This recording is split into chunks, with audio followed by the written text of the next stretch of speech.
De documentários a filmes de terror, passando por dramas e comédias agridoces, Cynthia Bittar talvez seja uma das cineastas que mais brinca com gêneros no Brasil. Ela é uma das grandes diretoras do cinema catarinense, que a cada trabalho pavimenta seu nome no cenário nacional e internacional. Com curtas premiadíssimos em festivais como o de Cartagena e o do Rio de Janeiro, ela em um pouco mais de um ano fez um total de 3 longas. Um documentário sobre a artista visual e grafiteira Guge e 2 filmes de terror, Casarão e Virtuosas, todos com previsão de lançamento para 2025. E se você ainda achar pouco, ela também é uma ativista cultural, que trabalha em diversas entidades políticas para garantir incentivos e valorização do audiovisual e da cultura. Isso e muito mais você vê aqui, no Película em Cena.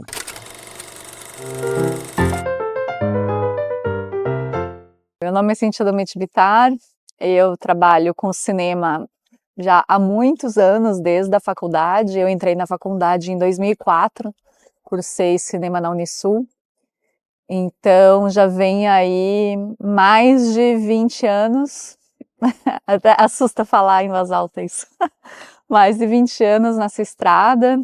Eu comecei ainda estudante, comecei trabalhando como montadora e como assistente de direção. Em 2010 fundei a Novelo Filmes, junto com algumas pessoas que também estavam no cinema comigo, né? Além do cinema, que hoje eu trabalho majoritariamente como roteirista, diretora, montadora e produtora, não necessariamente nessa ordem, mas eu também atuo bastante politicamente pelo setor, sou uma ativista cultural e trabalho na frente, assim, de alguns movimentos, né? Hoje estou no Conselho Superior do Cinema, do Ministério da Cultura, que é a instituição máxima do pensamento da política audiovisual do país. Então, é uma honra muito grande, né? Fazer parte desse colegiado. Também estive à frente de uma entidade muito grande, que é a API, que eu sou da chapa fundadora, fiquei lá por 3 mandatos, que é a Associação das Produtoras Independentes do Audiovisual Brasileiro. Hoje já tem quase 300 empresas associadas, é algo que eu vi nascer, né? Fiz parte do nascimento, então é muito, muito massa. Aqui estou na vice-presidência do Santacine, que é o Sindicato da Indústria Audiovisual de Santa Catarina, e várias outras entidades.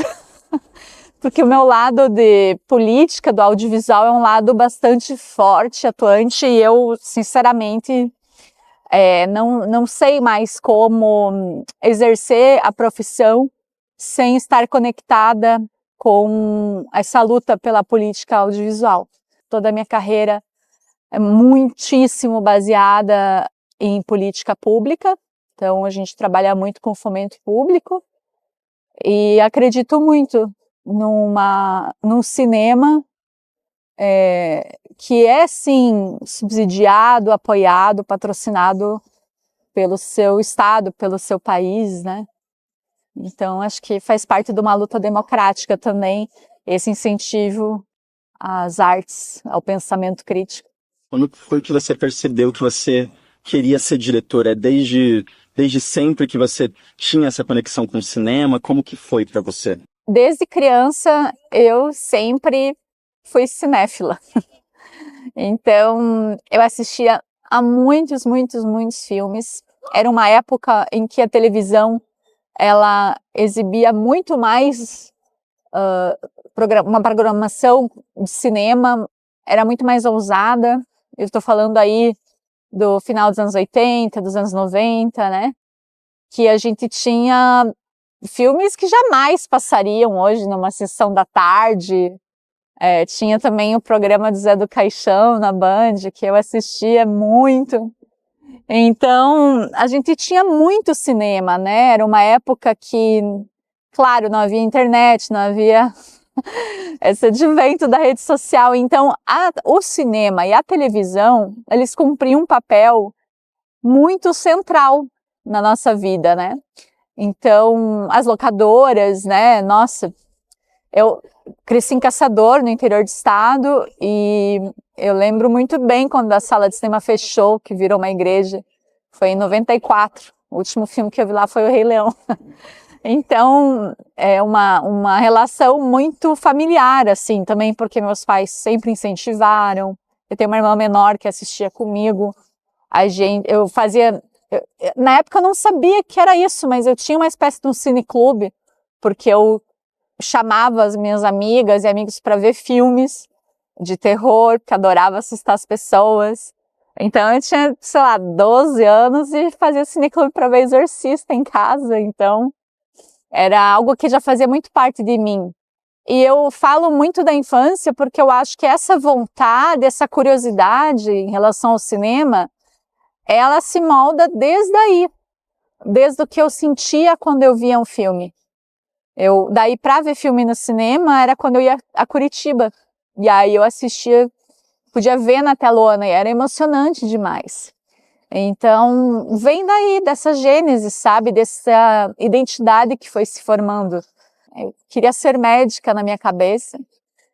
E me mudei para Florianópolis para estudar, né? Quem mora no interior de Santa Catarina geralmente escolhe entre Curitiba, Florianópolis e Porto Alegre.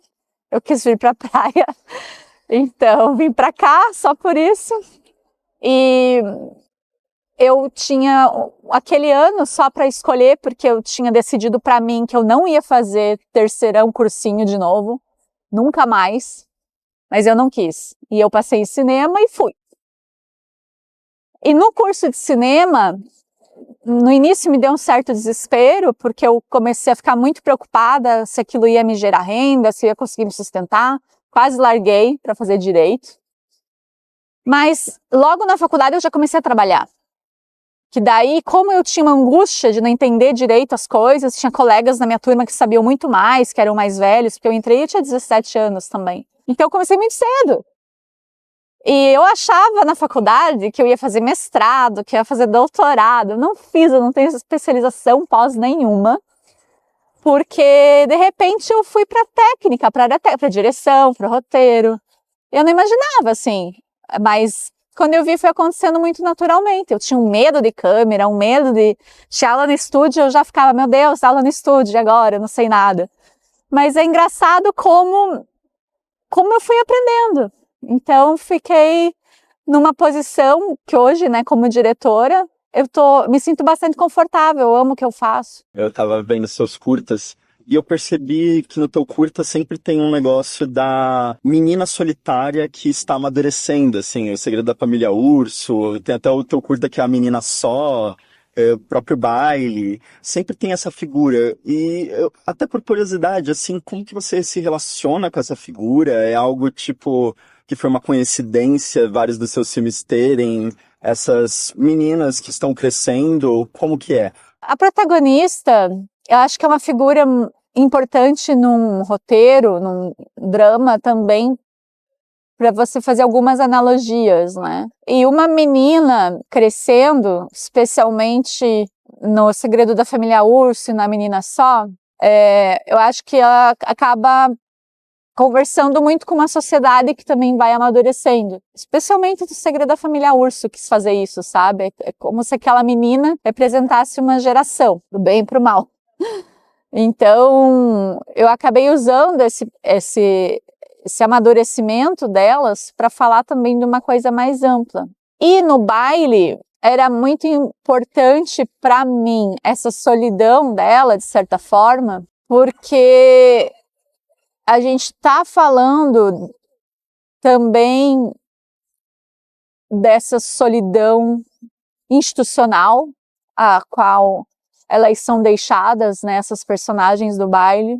E ela ser sozinha também acaba trazendo uma responsabilidade muito maior para ela, porque ela não tem com quem dividir a responsabilidade da casa, do cuidado com a Bisa quando a mãe vai trabalhar. E ela vê a mãe dela sozinha e acaba também projetando, sem querer, esse futuro para ela, também sozinha cuidando da mãe, de certa forma.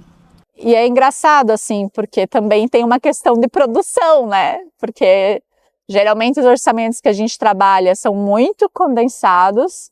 Isso exige também um elenco mais enxuto, querendo ou não. Também tem essa explicação mais pragmática. Eu vi que muito dos filmes que você dirige também são roteirizados por você. Então, quando você vai começar a escrever uma história, que normalmente te atrai, que ideias normalmente te atraem, que temáticas? Na ficção, hoje, nos terrores que eu venho dirigindo e criado, eu acho que a temática que mais está me chamando assim é esse Brasil conservador, reacionário, vingativo e do cercadinho VIP, assim, ultra religioso, ultranacionalista. Toda essa esfera assim de pensamento tem me atraído bastante para escrever esses filmes de terror na ficção. E no documentário eu gosto de falar de coisas boas. Então eu deixo as coisas que me incomodam muito na ficção para eu explorar isso com o terror. E no documentário eu tenho procurado temas assim que me despertam por N motivos, tipo a Guji é uma artista plástica daqui, grafiteira, que fez esses vários prédios, vários murais aqui no centro da cidade. Ela ficou conhecida com o mural da Antonieta de Barros. Então aquilo me fascinou, assim, quando eu descobri que era uma mulher subindo daquela altura. E depois eu fui conhecendo mais ela, uma mulher negra, mãe, solo, etc. Bora fazer um filme dela, é incrível o que ela faz, até porque eu tenho muito medo de altura. Então pensei, nossa, ela é muito foda, quero fazer um filme sobre ela. E fizemos. Aquele mural que tem aqui embaixo, na rua Anita Garibaldi, dá de frente quase para a Câmara de Vereadores, que é uma avó com um neném, a gente fez pro filme. A gente botou a Guji lá em cima e ela pintou pra gente gravar o processo. E eu achei o máximo. Quer dizer, aí no documentário eu exploro esse tipo de coisa, assim, pô, que legal! Eu quero fazer um sobre a Concap, que é a companhia que recolhe o lixo, que cuida da cidade, que recicla. São coisas que me fascinam. Eu penso, pô, que massa! E no terror, já é isso, sabe? Assim, quero falar desse universo que pra mim é sombrio e que me intriga. Mas eu tenho feito essa divisão. Por enquanto, tem feito sentido pra mim. Você tá falando bastante do terror que você faz, e dá pra ver que você tem uma relação muito forte, assim, com o gênero. E uma coisa que eu queria saber é o potencial, assim, que você vê do terror pra contar essas narrativas, por exemplo, você falou das coisas que te incomodam. Qual é o potencial do terror em relação a outros gêneros pra falar sobre essas temáticas que incomodam? Pra mim, o terror na ficção é imbatível. Pra falar sobre qualquer coisa, na verdade. Eu gosto de olhar, inclusive, a história do cinema por esse ângulo. O cinema, ele nasce do terror. Ele nasce do desejo de emocionar no sentido da agonia, do suspense, do terror. Os irmãos Lumière, a saída da fábrica, a chegada do trem, que o trem vem, tem aquela fofoca de que as pessoas se abaixaram na sala de cinema quando o trem veio. Gente, isso é terror. Isso é, desculpa, chamem do que quiserem, chamem de documentário, chamem de retrato filmado, mas isso é terror, porque as pessoas acharam que o trem ia passar por cima delas. Então, nasce disso. Aí veio o Georges Méliès, com todo aquele universo fantástico, e tinha diabos, e tinha o sci-fi, né? A Viagem à Lua. Teve também aquele filme da Alice Guy de Banch, eu não sei falar francês, a pioneira do cinema. Ela fez um curta-metragem adaptando uma lenda que os bebês vinham de uma plantação de repolho. Isso, desculpa, é um cinema do fantástico. E aí a gente pega vários marcos aí do sci-fi. O Fritz Lang fez muita coisa. Metrópolis, o Vampiro do Düsseldorf. Então tudo isso vem já criando uma plateia ávida por sentir esse tipo de emoção. E para mim, a matéria-prima do cinema é a emoção.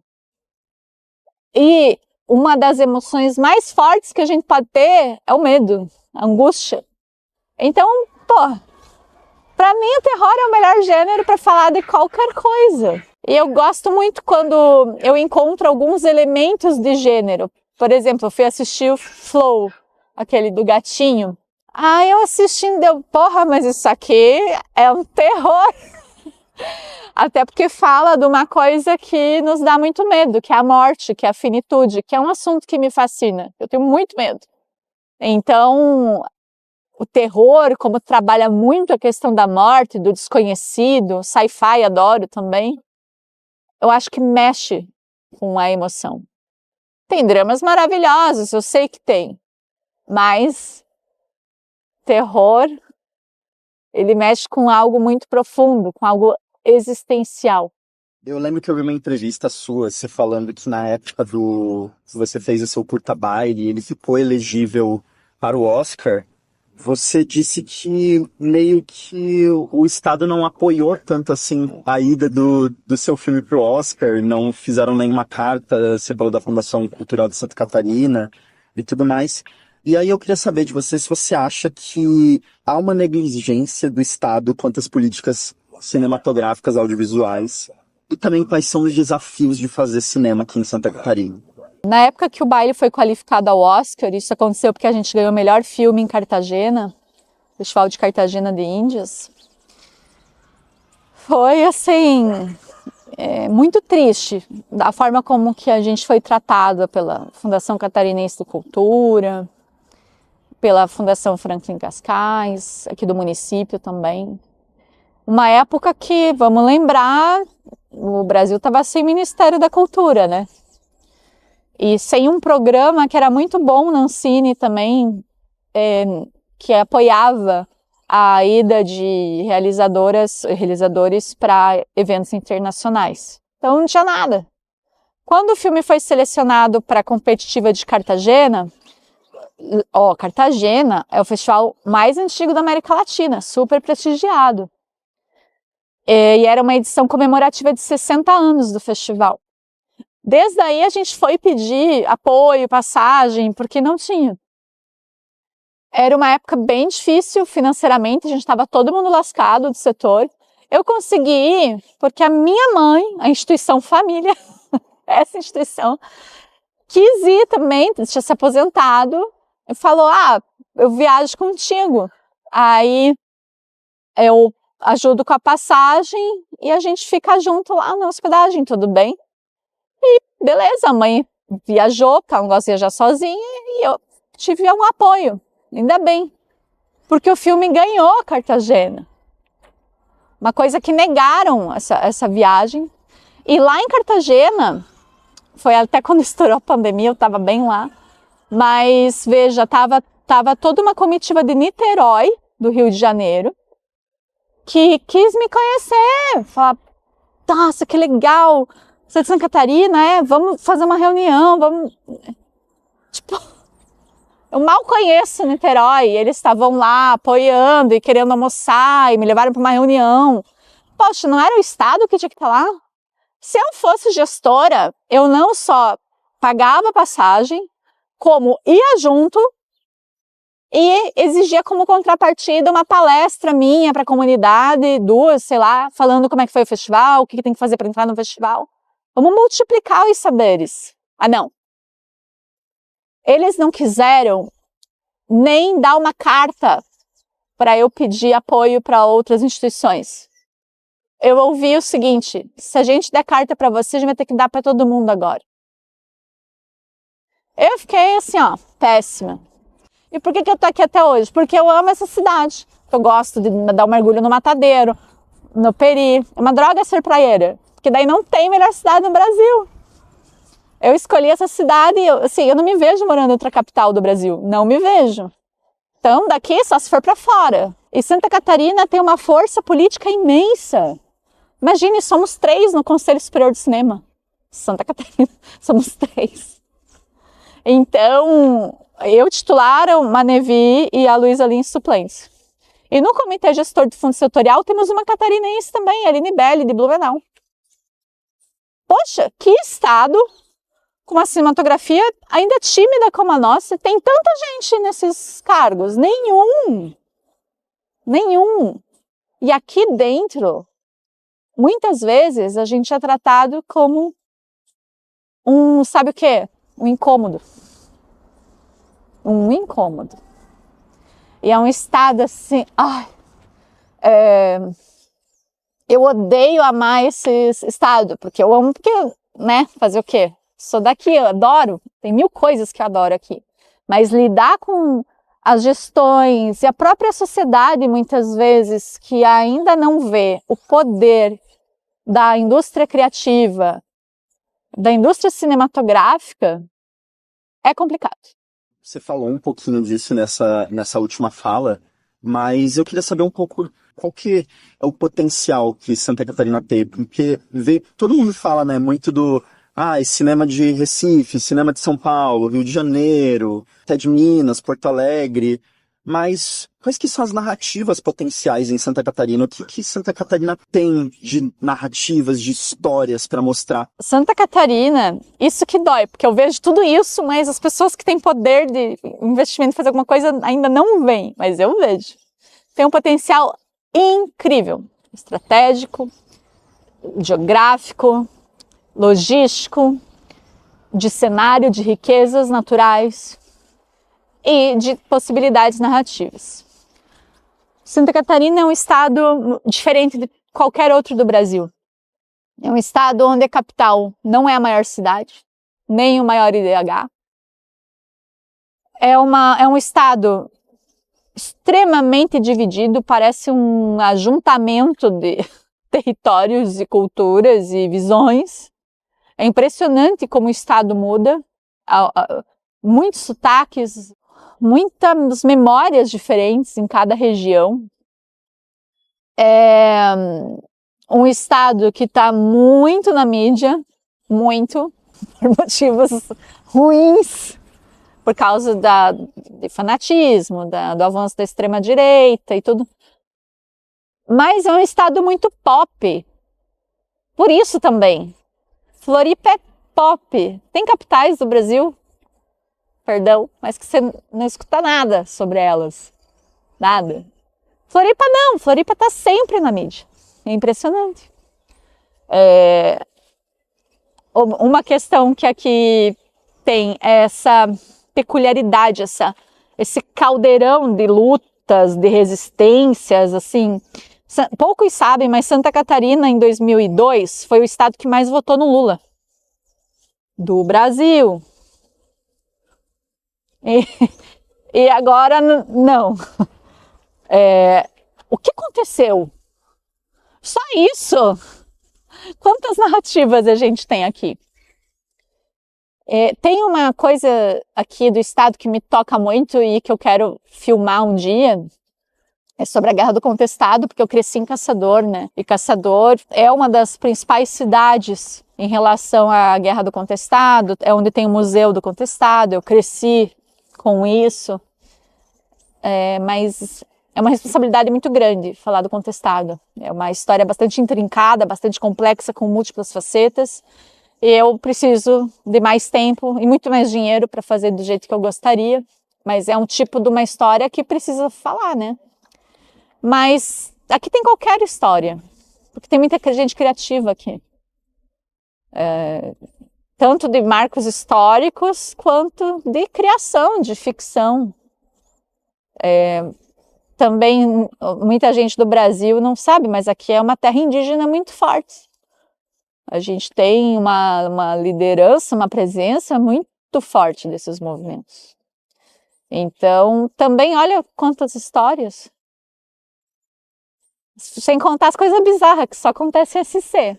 Então, assim, cara, era de investir muito, muito, muito na produção criativa aqui. Muito. Cinema, literatura, teatro, todas as artes. Eu queria saber, você fez 3 longas em sequência, né? Sim. Como que foi ir do curta-metragem pro longa-metragem? E quais que foram, assim, os desafios de fazer esses longas? Foi bastante desafiador, mas especialmente pelo dinheiro. Porque esses projetos todos tinham um orçamento muito defasado. Eles ainda fazem parte da retomada. São projetos pré-pandêmicos. Então, orçamentos incrivelmente defasados, que apesar de ser ateia, a gente realizou milagres. Assim, milagres o que a gente fez. Então, só porque a gente tem uma equipe muito boa e nós da Novelo somos realmente muito, muito, muito dedicadas e persistentes, e é por isso que a gente conseguiu. Eu não senti uma dificuldade do ofício, sabe? Da direção, Eu gostei muito, eu quero fazer mais. Eu me considero uma boa diretora. E eu quero ter mais oportunidades para fazer. Por mim, eu filmava 2 longas por ano, sempre, assim. Até para compensar os anos que eu não pude filmar, né? Que o primeiro edital de longa que a gente ganhou foi o edital de 2013-14 do Estado, que eles nunca pagaram. Então, era 1 milhão na época, 1.100.000, que nunca pagaram, deram um calote. Então, o Estado, além de tudo, me deu um calote, né, na minha produtora. Então, isso atrasou bastante a nossa carreira, porque foi bem uma época que passaram a contabilizar, dar muita importância para quem já tinha feito um longa nas políticas nacionais. E não consegui avançar, porque eu não tinha esse longa, né? Então, eu tinha uma sede muito grande de ir pro set, de um formato mais complexo, com mais tempo de filmagem. E os 2 longas de ficção, a gente teve que rodar em 3 semanas, não foi o ideal seria 4. E tivemos que readaptar os roteiros para essa realidade de hoje, tanto orçamentária quanto do mundo, né? Porque o mundo, vamos convenhar, que mudou muito de 2018 e 20 para cá, muito. Então, esse trabalho de adaptação do roteiro e de lidar com um orçamento tão precário foi o mais desafiador. Além desses longas que você acabou de produzir, quais são os novos projetos assim que você tem no horizonte? Tem algo em pré-produção, algo, uma ideia em desenvolvimento? Sim, eu vou filmar de novo agora em agosto. É uma coprodução com a Rede Globo, através da NSC, daqui, da filiada da Globo, Santa Catarina. É um telefilme para ocupar a grade de 1 hora. E se tudo der certo, vai ser exibido na tela quente, na TV. Daí não é um terror, porque precisava ser classificação livre. Droga. Aí eu tive que voltar para aquela coisinha que eu também gosto de fazer, que são dramas agridoces, aquele draminha fofo, mas amargo. Vibe tipo baile. Tipo baile. Eu gosto também, que também causa um tipo de emoção diferente. Então eu devo fazer, chamar Um Dia Extraordinário, agora em agosto. Deve ficar pronto para janeiro, fevereiro. E ano que vem eu estarei filmando Recanto, que é um longa de ficção de terror. E eu tenho ainda um projeto de documentário que eu vou estar filmando entre final desse ano e ano que vem, que é A Grande Dívida, que é sobre a dívida pública do Brasil.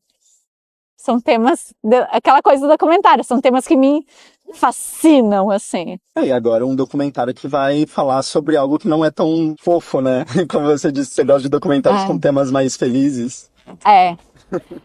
Eu vou estar feliz porque ele vai acender um debate na população. Então, eu acho que a alegria A Grande Dívida se dá pós-filme. Eu espero, né? Tipo, que as pessoas pensem um pouco no que eu tô falando. E se você fosse citar 3 diretores e diretoras, assim, que mais te influenciam, quem você citaria? Eu gosto muito da Lucrécia Martel, argentina. Nossa, a abertura daquele filme do Pântano é incrível. Aquela burguesia decadente, com aquele vinho, com aqueles gelos no copo. Ela tem um trabalho de som incrível. Teve uma palestra que ela deu sobre terror, que ela fala que muito do terror está no som. E no cinema você pode até fechar os olhos, mas você não fecha os ouvidos. Eu gosto muito do jeito que ela conduz também. Eu gosto muito do Herzog, acho um cineasta muito incrível. E nesse festival de Cartagena que eu mencionei, eu conheci o Herzog, eu fiz uma foto dele. Em vez de eu tirar uma foto com ele, eu falei, posso bater uma foto sua? Então, eu fiz um retrato. Existe uma coisa também no Abbas Kiarostami que eu gosto muito, que é como ele lida com as histórias mundanas, as pequenas, grandes coisas, assim. Mas é muito difícil, eu poderia citar muita gente, na verdade, é muito difícil fazer isso.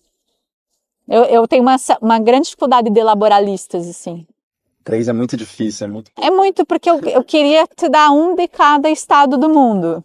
Uma pessoa do Líbano, que é, né, o país onde é minha família, também tem alguns, tem a Nadine Labak, uma diretora incrível, podia ficar falando vários.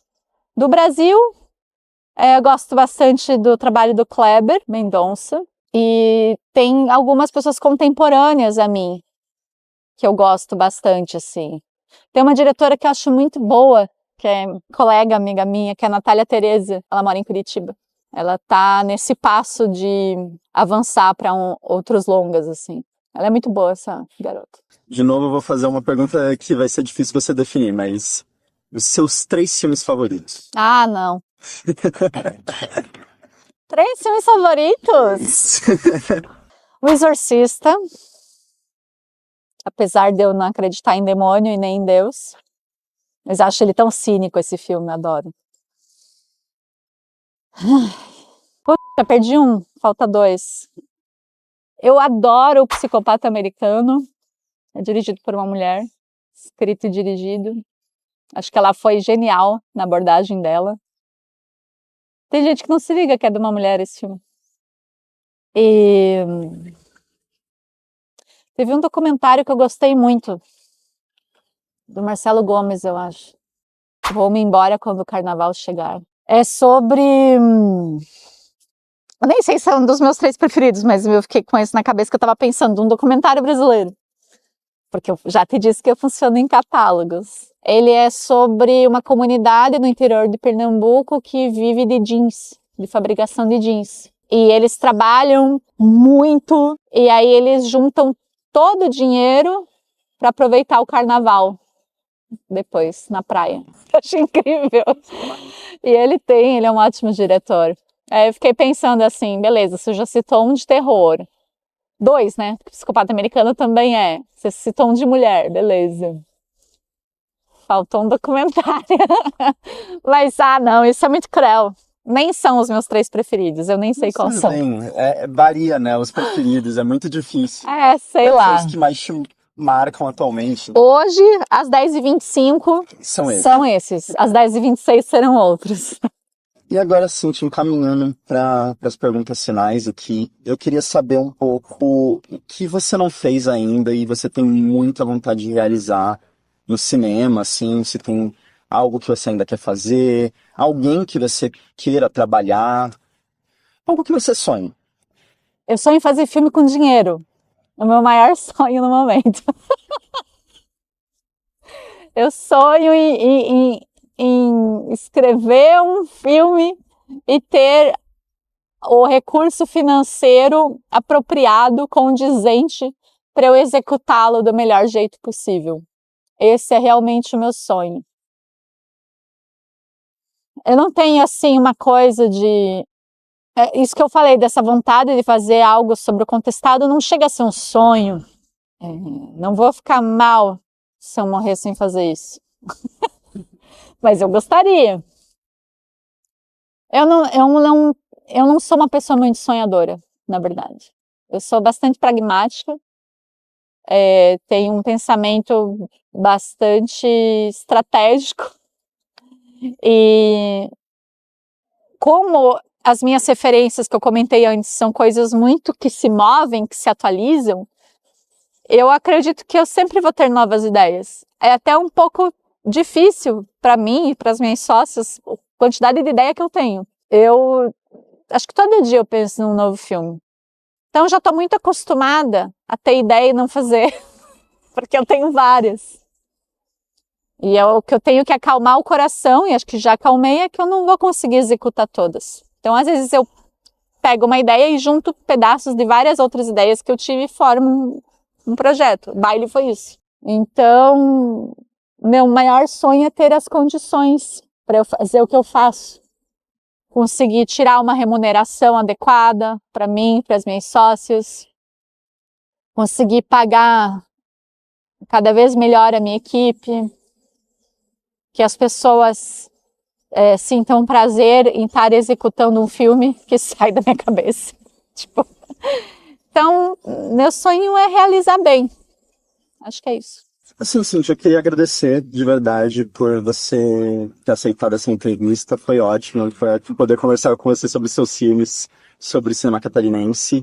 Eu não sei se tem algo que eu não perguntei, que você gostaria de ter perguntado, algo que você tem a adicionar. Aqui eu te dou liberdade total se você queira passar algo, falar algo, passar alguma mensagem. Fique à vontade. E isso. Não, só agradecer também e falar da importância do jornalismo cinematográfico. Hoje no estado a gente vive um grande apagão de cobertura sobre a nossa área. Muitos feitos de várias produtoras aqui ninguém sabe, porque não sai em lugar nenhum. Então a gente está com esse déficit muito grande, especialmente depois que fecharam os cadernos dedicados à cultura que tínhamos nos jornais daqui.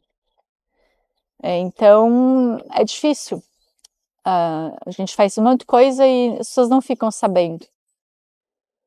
Então, só de dar esse incentivo para que vocês, mais colegas, se interessem em fazer jornalismo cinematográfico, crítica também, mas o jornalismo de cobertura, de mostrar o que está acontecendo, entrevistas como essa, porque a gente tem uma produção significativa, sim, mas às vezes as pessoas acham que Santa Catarina, tudo bem, é menor que alguns estados, claro que é, a gente tem bem menos gente aqui também, do estado em geral, mas para o que temos, e com muita coisa jogando contra a gente, nossa, tem muita coisa acontecendo aqui. Então, votos de que continuem, né? Perfeito, Cintia. É isso. Muito obrigado. Acho que eu vou só tirar